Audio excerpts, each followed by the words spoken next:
All right, let's talk about South African Airways' future. Vuyani, Jarana, what's going to happen? Should it be saved? Well, obviously, what we're focusing on is executing on the strategy. We've got a very clear plan in terms of our own execution. The commercial side of the business we've already addressed. We've seen margins coming back on both domestic and regional segment of the business. But what's most important today is taking out costs, improving customer experience, dealing with some of the malfeasance that has happened in the business as part of the transformation of the business overall. So the commercial side we've addressed. I think we've got a very good framework to go and increase market share, compete in the market. But then the second phase of what we're dealing with is really dealing with supply chain challenges, procurement, malfeasance that has taken place, making sure that we go through a detailed line-by-line measure of the cost base. The simple challenge with SAA is that it's got a very high cost base. The costs outstrip the revenue. And if you've got that, you've got that situation, you have to really focus on really a much more stronger. Where are most of the costs coming from? So firstly, you had the first part was around the proportionality of direct expenditure and the revenue, so we've addressed that. Costs are coming through from procurement processes. I mean, if you look at the South African SAA Technical, for example, the repair organization, it cost me twice what I would get in the market because there's inefficiency. Also, when you buy components for aircraft, you buy at a markup which more than 50% because you're going through a third party instead of going to OEMs. So we have stopped that. I was looking at some of those figures, excuse me jumping in here, and I mean, they just keep doubling. Some of them they've gone up by 68%, the numbers there. So obviously, that's a little bit suspicious. So obviously we're focusing on that, making sure that we buy at the best price possible directly with OEMs where it makes sense to do so, so lowering the cost. So once we improve the maintenance organization and get it to be on par with the rest of the other maintenance and repair organization, then you'll start to see a lot more improvement on the P&L, on the profit and loss statements or economics of SAA. But having said that, focusing on IT expenditure, consolidating it, making sure that you get the right return on investment, so you pay for the product at the right price that you can get in the market. That's what we're dealing with in the procurement side of things. Okay, hold on. Many issues that you touched on there. Alf Lees, do you think that South African Airways is salvageable? Jane, good evening to everyone. I'm afraid in terms of the current way that it's set up, the chances are very, very slim. It needs really robust action to be taken. And Vuyani has described action that is absolutely necessary, and we would support that. But it's not enough. And Praveen Gordhan today made the point that it's no point just slowly trying to catch this issue and make it profitable. Some really robust action is required. And whether even in 6 months that can be achieved, I have my doubts.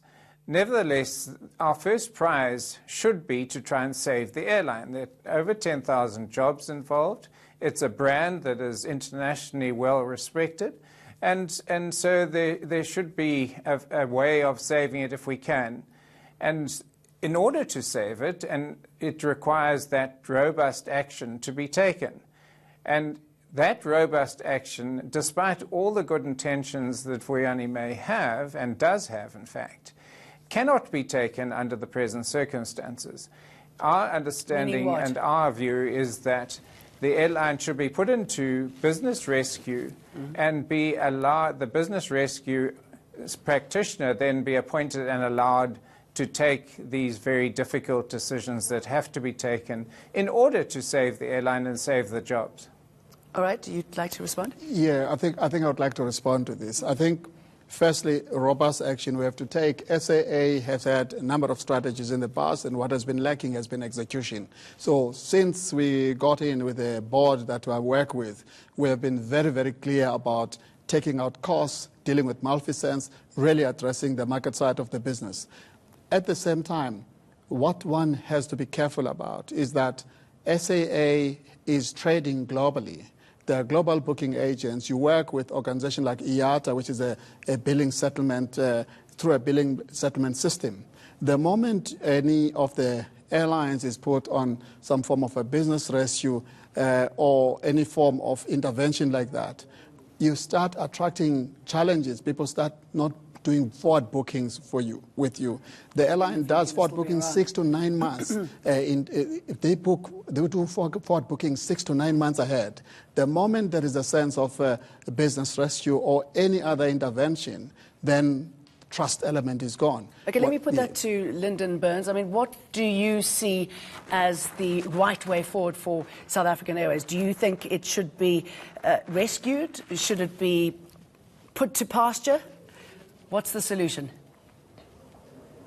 No, hi, Jane. No, I don't think it should be put to pasture. I think, you know, what Mr. Jarana is doing is on the right course. I think, you know, he inherited a shopping trolley with 4 car-steering wheels pointing in different directions. Yeah. And he's doing a sterling job in trying to get them all aligned, and now it's a case of trying to get them all moving and turning.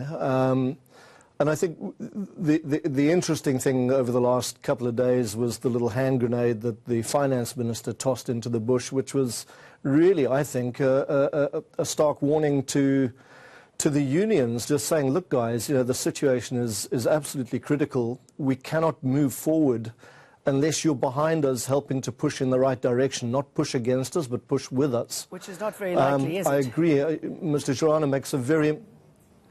Well, I think they will. I think once there's a common sense of exactly how grave and critical it is, and that actually if they don't, there won't be an airline left to salvage. You know, that sense has to prevail at some stage. And as Mr. Jarana just said, you know, you have mechanisms in the market which are incredibly fragile. If you lose your ability to trade, to do your forward trading and gather your revenue through mechanisms like IATA's clearinghouse, then you really are going to be in trouble, and it's a very tough fight to come back from that. Alf Lees, some good points made there. Jane? I mean, you also got to prevent reputational damage if it hasn't been damaged already. Yeah, well, that's exactly the point I want to make. That reputational damage has already been made. And even if not in a formal sense, SAA is in business rescue as we speak. I mean, internationally, everyone is aware of the incredibly bad management that has brought the airline to the position it's in now. And so that's highly unlikely. In fact, there's a very good chance, I submit to you, that if it were put into business rescue and were really to be rescued, it would not have any damaging impact on its trading conditions. If I were a supplier to SAA, I would be very concerned about being paid, given that the turnaround plan shows that it's going to run at losses right through until 2021, as you said. And so in order to fund those losses, in other words, to pay suppliers and keep the airline trading, the taxpayer is going to have to bail out the airline. And that first bailout is 5 billion rand in the special appropriations bill before Parliament as we speak. And that will be followed by further appropriations, which will amount to at least another 10 billion rand. So it's not a question of suggesting that the airline is on a path to recovery and everything is hunky-dory. It certainly is not. As Mr. Jarana said, as Vuyani said, there have been a number of turnaround plans that have been proposed and tried to be implemented over the years. None of them has been successful. Well, let's try and find out what's different about this time. I mean, if it goes the Swiss Air route as suggested by Tito Mboweni, wouldn't this help you get rid of those odious contracts that you are straddled with? I think let me start about what's different now. So I'm a year now in the job. We have already started. We already implemented a lot of initiatives on the commercial side. You see margin pools coming back in the domestic route. If you look at domestic, for example, where you had gross profit margins being negative, you see that all domestic routes are positive and are contributing now to the overall business performance in terms of the profit and loss of the business, except for the PE route, which we are busy working on. In the rest of the continent, it's just only Entebbe. The rest of the routes have turned delivering positive gross profit margins. If you look at the international, we have addressed the London challenge, which was a big issue for decades, making losses year on year in the London route. So a focused action from the management team that's bold enough to take hard decisions, that's one. The second element is around costs, dealing with issues on supply chain management policy that was not supporting the airline, buying components from third parties when actually you could buy directly from OEMs where you could get the best cost advantage. So we've made those hard decisions. Let me ask you how you're going to make these changes when you've got still such high levels of corruption within South African Airways. That means you're not going to be able to pull anything off. Absolutely. The truth is that we are focusing on costs. As we deal with the costs, different contracts, when you realize that there's somebody who has had his finger in, or his or her finger is the cookie jar, we deal with them accordingly. Today, we have had over 26 people on suspension. We have dismissed people who are found to be on the wrong side of the equation. On a record time in government, often senior people, when they are found to have done something wrong, they get given handshakes. We are not doing that at SAA. We're taking them through the process because we are saying, we want you. If you are clean, stay in the business, work with us. But if you have done something wrong, you're going to live with the consequences. That's how systemic we are in the process. But also, Linden Birns, I mean, you'd have to change a whole culture as well, hadn't you? Yeah. Jane, I mean, look, Vuyani is quite right. There are some people who have been suspended. But has the CEO of SAA Technical been fired? Has he been criminally charged? Has the CFO been equally fired? The position is that these people are suspended, and what are the consequences? What are the improvements seen in SAA that you have to have the Minister of Public Enterprises coming along and addressing the staff to say, listen, guys, if you don't identify where the corruption is coming from, I give you 6 months, it's going to fall apart, and the airline won't exist any longer. Why is it that British Airways have started managing their own maintenance in SAA Technical and their own ordering of components, and are now setting up their own technical operation to withdraw ultimately, as I understand it, from SAA Technical? Okay, Vuyani wants to jump in now a year after the new board has been put in place. Let's hear what he has to say. I'll quickly respond. All the people Alf is referring to are long gone. So they've gone through the process, proper disciplinary process, and they are no longer with SAA today. And I can tell you now they have not been given handshakes. That's one. Secondly, the issue that has to do with ComAir. ComAir is bringing in new type of aircrafts, which we have not yet skilled up to deal with them and service them. That's why they are making their own arrangement. Secondly, when you look at the issues at the SAA Technical, so we are dealing with a backlog from a schedule maintenance point of view, because late last year we had the problem where we could not extend, the board could not extend contracts for longer than 6 months. And when that happened, 5 aircraft had to exit. They were not on schedule. Now, maintenance in aircraft, production planning and scheduling, it's a science, it's an exact science about timing. Now, if you have 5 aircraft that were not on schedule coming in, they clock your chain in terms of production chain. So that's what we're dealing with. But also, keep in mind that some of the aircrafts, including the ones in ComAir, are quite old, actually. Eric would know this. So when you deal with an old aircraft, you are fixing it, doing heavy checks, you discover things that are not parts that are not longer in production. They have to be custom made, they have to be manufactured, and that's known in the industry, and also ComAir knows this. We've got a caller, Mtunzi from Newcastle. Go ahead. Good evening, Jane, and good evening to your studio. Jane, I heard Mr. Jarana was talking about the costs which exceed the revenue. Mm-hmm. And I've seen during the day they were doing a comparison between the Ethiopian airline and SAA. My focus is on the staffs of the human resource side, which is the structure. We've seen with most of the SOEs where the structures are top-heavy, where you find that most of the senior management or the executives, they earn a lot of money. And I want to know about the SAA. How do they address it? Because according to the comparison, the structure of the standard of the industry, and we find that SAA has employed more people than the standard or the norms of the of the industry, the airline industry. Thank you very much. Thank you. Yeah, I mean, the overstaffing is a big problem. Yeah, look, I think also we have to be very careful here. There are a lot of numbers that are being bandied around on internet, on WhatsApp, which are completely out of kilt with our own numbers. We've just got just over 10,000 people at SAA. Our focus is getting production efficiency right, making sure that we move, for example, start from a 8-hour shift to a 24-hour shift basis so that we can get efficiencies to compete with global MROs. Obviously, we are dealing with the whole restructuring at SA, looking at spans and layers. We want to make sure that the management layers are fewer, but also there's intensity of work by stretching managers to manage a much more wider population of direct reports. Then we get a return on investment, get value for money. But we have to be very systematic about this. When you go willy-nilly and restructure organization, you get a very, very broken organization. Part of what we see in SAA are attempts that were done not in a scientific way, going for people directly. So we've gone through, for example, in the pilots community, we have looked at it. We said, well, we've got excess pilots in terms of our current business model today. What did we do? I went all out across the world looking for contracts to contract those pilots out so that they can actually fly for other airlines on a contract, and on the basis that once we grow, once we sort our own issues, we want those South Africans to come back and fly for their airlines that they like. So it saves money. The passengers, Alf Lees, I mean, so many passengers have left. On social media, they're telling us that they would come back if South African Airways were to drop its tickets.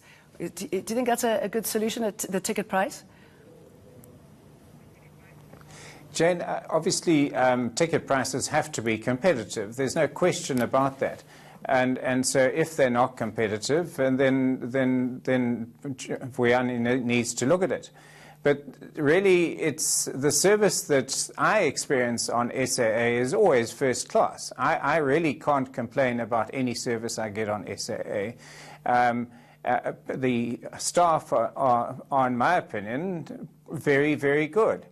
It's not a question so much of the service, and perhaps it might be partially a tariff issue, although my son and daughter-in-law flew SAA to New York a couple of months ago, and the tariff we thought was very equitable, really, and they had a fantastic flight, albeit on an old aircraft.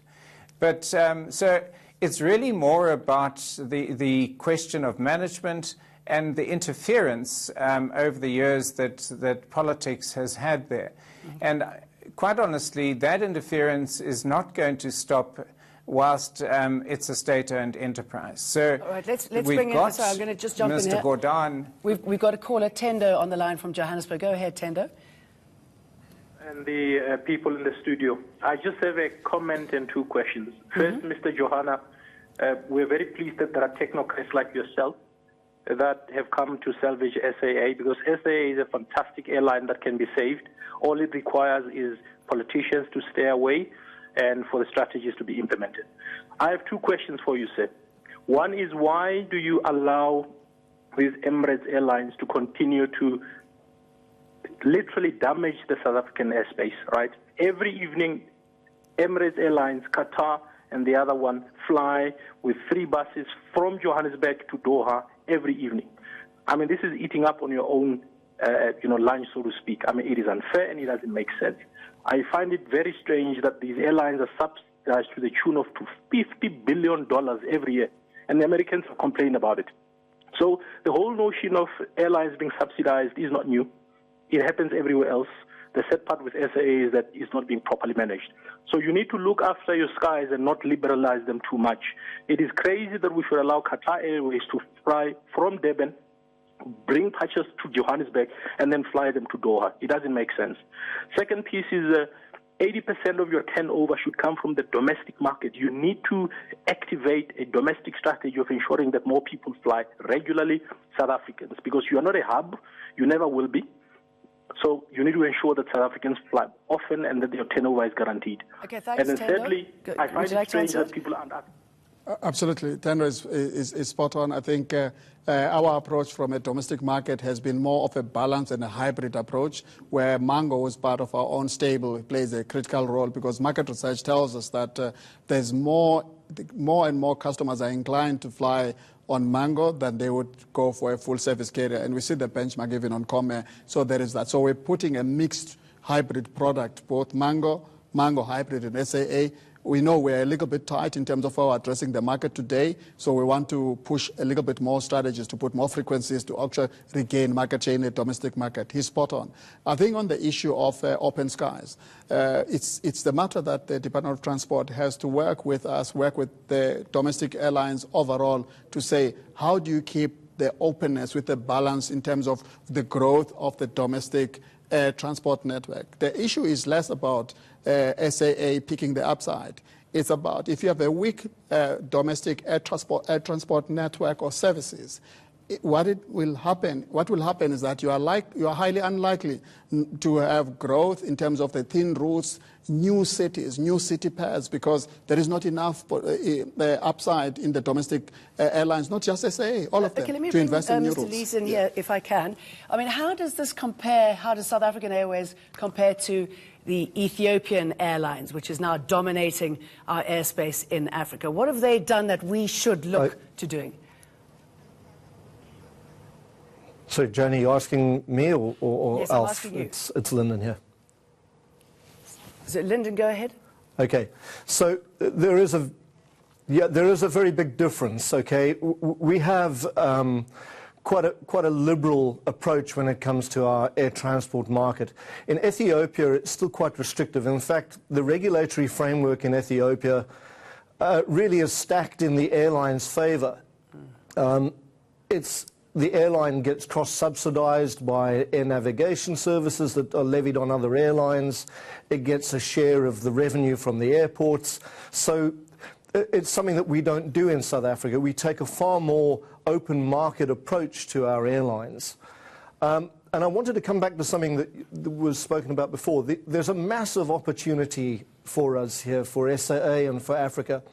We're looking at demand in this market growing at a faster rate over the next 20 years than the global average. So we're looking at the market doubling in size every 15 years, the sub-Saharan market and the intra-Africa market. The domestic market is fairly saturated, it's maturing.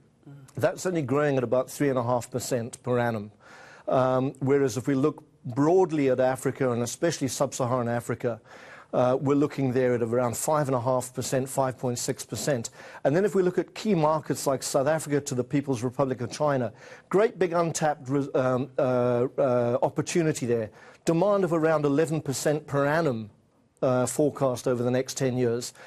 And coming back to this issue of what the callers made around the Gulf carriers and Qatar, our air transport rights that we have in South Africa are all based on the principle of reciprocity. So for every route and every frequency that's granted to a foreign airline, a South African carrier is entitled to take up the same rights, the same reciprocal rights, and can compete in those markets.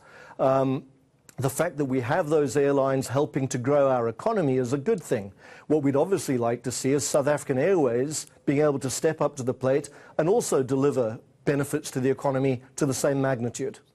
I suppose it's picking your battles, isn't it? Yeah, obviously you have to pick your battles. We know that today, in terms of SAA, the Asia-Pacific region, we're not addressing it in the most optimal way. So we are addressing it through the Hong Kong gateway. We're not going through China. We're not addressing India today. So these are the areas of growth markets for us. So South America. Look to other markets then. Obviously, we have to grow the international routes in terms of South America, Asia-Pacific. I think there's a lot of work we can do there. So I also need to address the issue of access to Europe. So we access Europe through Frankfurt and Munich because we're part of the Star Alliance. Many people ask me the question to say, well, British Airways is putting more and more aircraft to Johannesburg and Durban. You actually have cancelled one more frequency and you're doing only one into London. Part of what South Africans need to realize is that the airlines work on a feed-defeat network, and those tends to be arranged around alliances. London is a one world hub, and the Star Alliance hub is in Frankfurt and Munich. Now, a lot of what you see in British Airways is fed through partners in London, through London Gateway to Johannesburg. I only connect through Air Canada in London, so I don't have enough feed because I'm not part of the One World. So these are the issues that we're dealing with systemically from a commercial strategy. How best do we address the UK when you are actually not part of the One World hub? So we are, as a management team, we're focused on strategy, on growth planning, but most importantly, we are impatient about costs.